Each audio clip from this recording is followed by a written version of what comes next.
Bismillahirrahmanirrahim. Assalamualaikum warahmatullahi wabarakatuh. Waalaikumsalam warahmatullahi wabarakatuh. Oke, pada semuanya. Alhamdulillah baik. Baik ya? Ya baik. Oke. Kan kemarin kita juga udah janjian ya buat ketemu di sini sekalian nongkrong-nongkrong ngobrol-ngobrol ya. Iya. Kira-kira apa nih yang mau kita bahas? Gue di sini pengen nanya tentang public speaking sih. Apa sih penjelasan atau lebih detail lah public speaking itu apa? Oke. Berarti kita bakal lanjut pembahasan tentang public speaking ya. Oke, sebelumnya mau kenalan lagi nggak nih? Mau kenalan dulu ya? Ya boleh. Kenalan ya. Iya. Oke. Kenalan. Kenalan, mungkin sebutin nama, prodi sama asal. Kan kita kan juga baru ketemu nih, semuanya baru ketemu Kan lagi. kemarin udah ketemu kak. Kapan? Katanya pertemuan kemarin. Kan janjiannya kan kemarin, iya. Terus juga kan beda-beda orangnya. Kenapa sih public speaking itu maksudnya kayak dibutuhin banget di biasa kalangan di masyarakat? Oke, pertanyaan bagus. Kenapa sih public speaking diikutin banget sama di kalangan masyarakat ya? Mungkin sedikit dulu ya kita, gue bakal jelasin dulu di sini tentang public speaking itu apa sih gitu. Apa sih yang kita tahu pada umumnya tentang public speaking? Oke, materi udah dikirimin ya ke kalian, bisa dicek nggak apa-apa, bisa dicek sambil cek HP.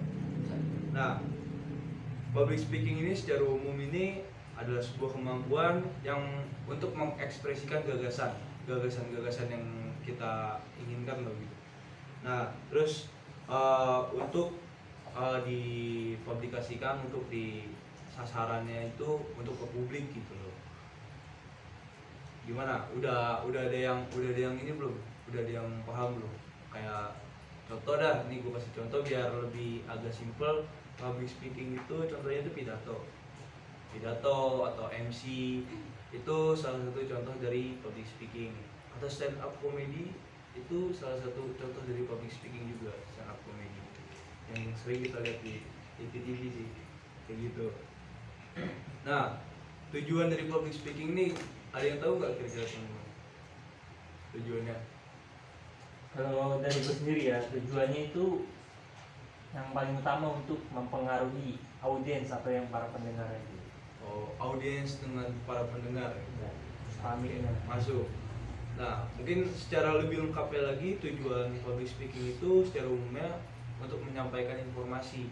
Jadi tidak hanya menyampaikan omongan apa yang pengen kita omongin, tapi berupa informasi, terus juga yang berupa untuk menghibur juga ataupun untuk mempengaruhi para pendengarnya. Jadi isi yang kita bawa di dalam public speaking itu harus ada manfaatnya, harus ada informasi di dalamnya, harus menghibur juga agar tuh buat pendengarnya tuh kayak pantengin kita gitu loh, dengerin kita apa yang kita bawa tuh biar mereka tuh paham gitu. Juga biar kita juga nggak bicara omong kosong gitu loh di depan publik tuh, biar kita nggak bicara omong kosong. Jadi ada yang kita bawa di situ, ada yang kita isi, ada yang kita sampaikan lah kepada para pendengar. Nah, di sini ada yang pernah public speaking nggak kira-kira? Ada yang pernah memperagakan public speaking? Ada yang pernah MC pidato? Pernah? Kapan sih Pak public Waktu di speaking? pondok Waktu jadi di pondok. Jadi MC apa? pencoblosan puasa. Oh, gimana tuh perasaannya sebelum acara mulai? Deg-degan. Deg-degan, tremor. Iya. Saya baru pertama kali juga. Nah, itu justru yang baru pertama kali bikin deg-degan, tremor. Terus pas sudah menjalankannya prosesnya, Prosesnya ya. pas sudah di depan panggung gimana? Lancar? Ya grogi dikit, ada salah-salah kata tapi ya baik-baik. Berarti masih bisa berjalan dengan baik lah ya. Iya. Kira-kira yang cowoknya nih, ada yang pernah nggak? Ya kalau gue sih jujur pernah waktu kemarin lagi musyawarah anggota waktu teater didik. Nah itu gue sebagai ketua juga, ketua acara, ketua musang itu suruh sambutan. Nah itu otomatis gue suruh ngomong di depan. Nah itu gue sebagai ketua cuma bisa nyampaikan pesan-pesan seperti terima kasih atau pesan-pesan terima kasih yang untuk di para anggota komunitas teater didik. Berarti lumayan berat ya itu ya. Jadi Lumayan. ketua panitia berarti ya. Ketua panitia Musyang ya. Ya. Kira-kira ada lagi nggak nih cowoknya nih? Mas Faiz gimana Mas Faiz? Nggak ada yang mau ditanya. Udah pernah menjalankan public speaking belum Mas Faiz? Sejauh ini belum. Sejauh ini belum. Kenapa? Karena ya pengen jadi mahasiswa kupu-kupu aja. Oh, pengen kuliah pulang aja gitu ya. Males soalnya kalau ngobrol-ngobrol gitu. Ini sebenarnya gak terpaksa gitu. Mau gitu. Cuman karena emang ya kali aja ada yang seru gitu. Oh, emang dari jiwanya jiwa introvert atau Iya, introvert banget. introvert ya? Kayak mungkin sebenarnya sangat penting gitu kalau yang namanya public speaking tuh.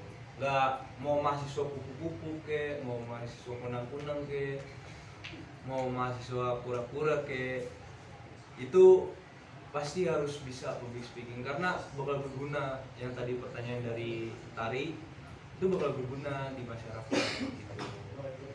Nanti Mas Faiz berkeluarga, punya keluarga, terus juga nanti kalau misalkan ada gotong royong atau rapat RT, pemilihan pencoblosan, Mas Faiz jadi panitianya, Mas Faiz harus bisa kan bukan orang lain gitu.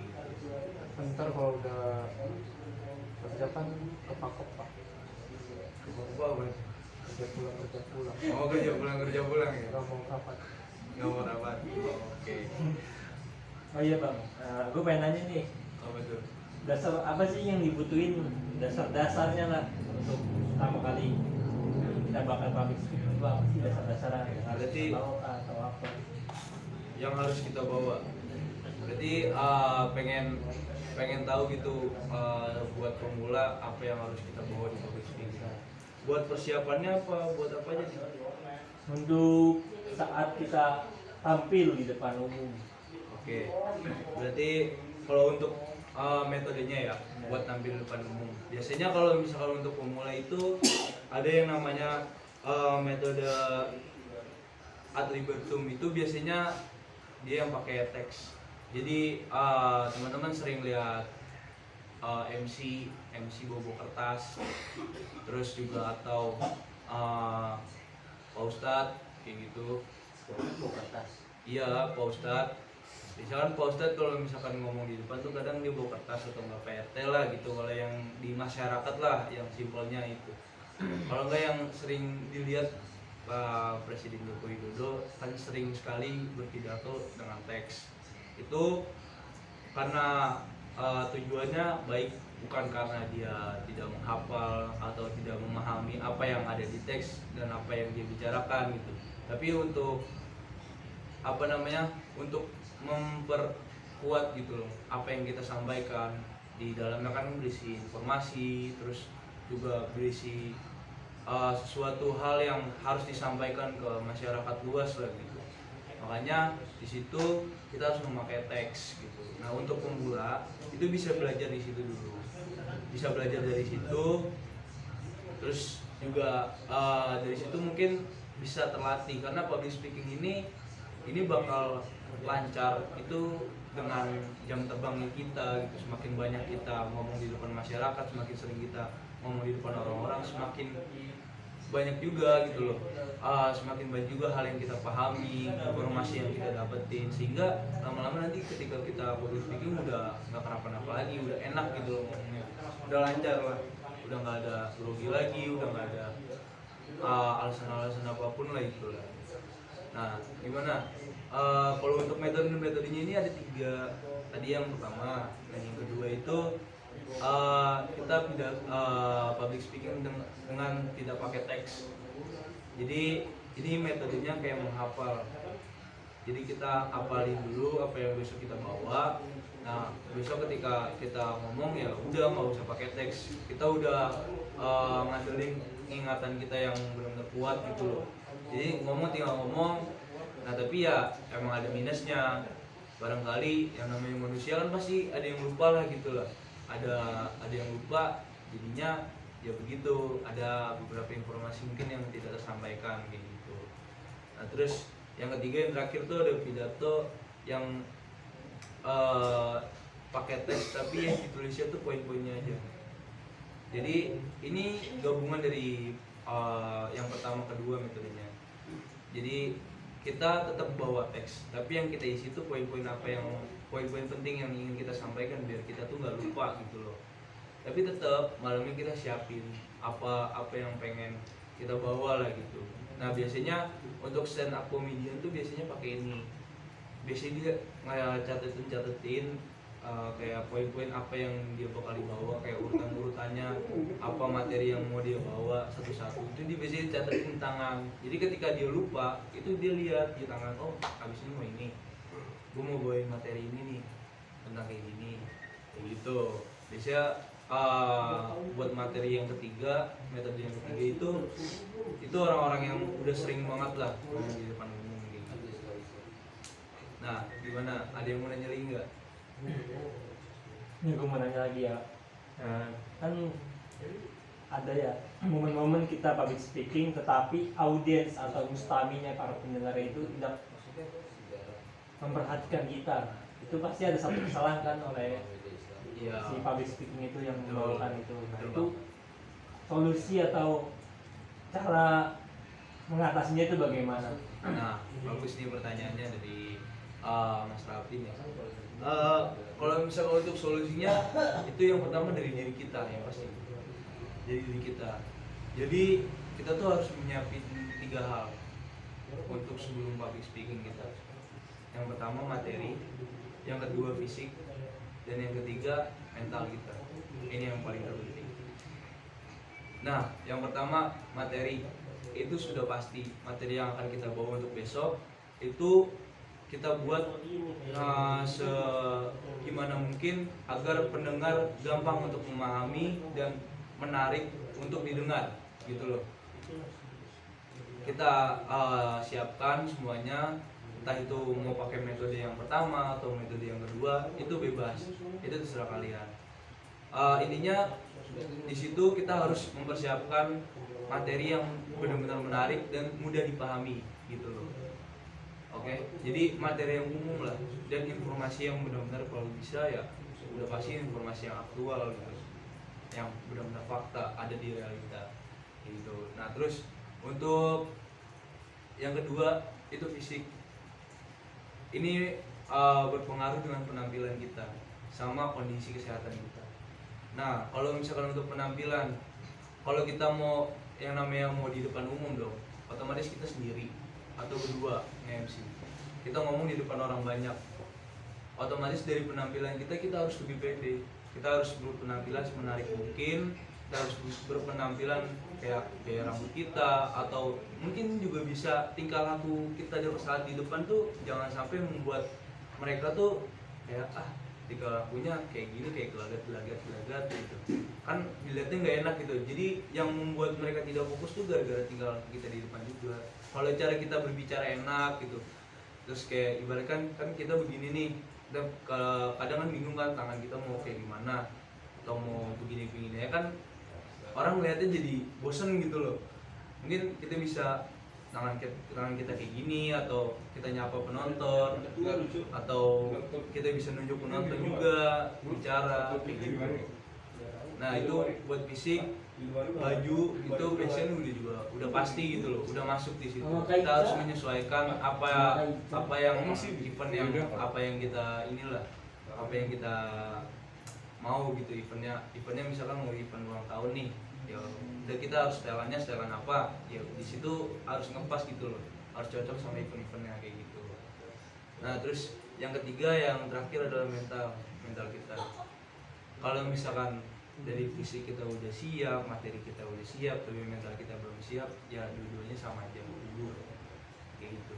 Tapi kalau misalkan mental kita siap dan semuanya juga siap, ya insya Allah semuanya bakal berjalan dengan baik lah.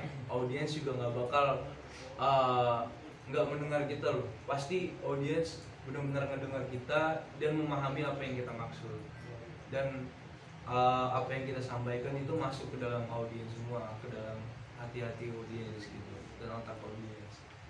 Gimana? Ada lagi yang mau disampaikan tentang public speaking? Cukup ya.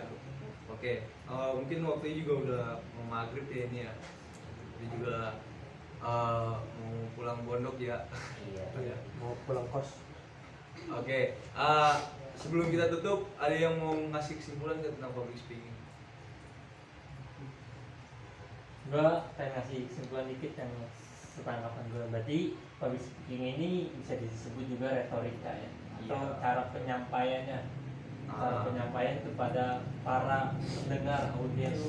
Iya. Tetapi harus dengan visi yang jelas atau yang bisa ditangkap oleh audiens, yang bisa dimengerti oleh audiens. Ya betul sekali. Jadi yang namanya public speaking ini emang benar-benar retorika bicara kita. Gimana cara kita berbicara itu harus benar-benar baik, terus berpengaruh di dalam public speaking ini. Kayak gitu. Ada lagi yang mau menyimpulkan? Mas Bais? Iya. Cukup ya.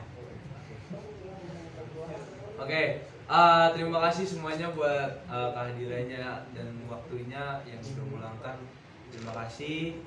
Mungkin kalau misalkan ada yang mau ditanyakan lagi mungkin bisa lewat PC atau WA saya aja ya, atau enggak kita mau ketemuan lagi nggak apa-apa. Oke, kita tutup. Wassalamualaikum warahmatullahi wabarakatuh. Waalaikumsalam warahmatullahi wabarakatuh. Nah, Oke. orang belum perkenalan bodoh. Bodoh amat. Baru 22 menit. Berapa menit sih? Iya, Bang? Berapa menit sih? 22 menit juga isinya ngoceh-ngoceh semua, itu paling jadinya 20